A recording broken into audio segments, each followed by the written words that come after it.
Aujourd'hui, je vais vous dire toutes les choses que j'aurais aimé savoir avant de commencer mon barreau. Le barreau, c'est quelque chose qu'on entend parler pendant tout le long de notre bac, donc ça peut faire un peu peur, mais il y a quelque chose de rassurant dans le fait qu'on est tous dans le même bateau. Premièrement, à mon avis, c'est pas si important que ça, avoir déjà étudié tous les sujets qu'on va voir au barreau. Mon conseil pour l'université, c'est vraiment de prendre les cours qui t'intéressent le plus, parce que le barreau, le moment venu, te donne toute la matière nécessaire pour que tu réussisses les examens. C'est sûr que ça peut prendre un peu plus de temps. Il y avait certains domaines où j'avais absolument aucune connaissance et je me suis très bien débrouillée au final. Quelque chose qu'on aborde souvent dès le premier jour du barreau, c'est les fameuses annotations. Donc les annotations dans nos codes, les annotations dans notre collection de droit. Et à mon avis, c'est pas toujours si important que ça. Mais selon moi, ça a une plus grande importance pendant théorie d'une cause et rédaction et déontologie. Parce que comme il y a moins de matière, c'est quand même un bon moment pour avoir des modèles de réponses et des petits résumés de concepts qui peuvent vraiment te faire gagner du temps à l'examen. Mais personnellement, en droit appliqué, j'ai pas utilisé mes annotations tant que ça parce qu'on n'a pas le temps.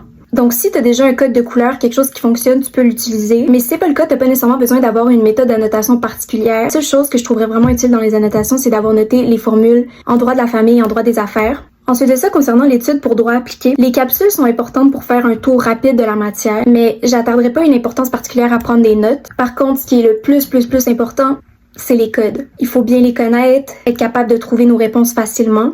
Et pour ça, selon moi, le plus important, c'est de faire les exercices, de les refaire au besoin. Et finalement, quelque chose qui a été difficile pour moi, mais qu'on m'avait répété à l'avance, c'est d'apprendre à penser barreau. D'essayer le plus possible de suivre la méthode que le barreau vous donne. Ça, c'est surtout important pour théorie d'une cause et rédaction et déontologie. Comprendre les structures de réponse que le barreau s'attend. Si vous pouvez mettre la main sur des anciens examens, c'est super parce que souvent, le même genre de questions revient. Donc voilà, ça c'est les choses que j'aurais aimé savoir avant.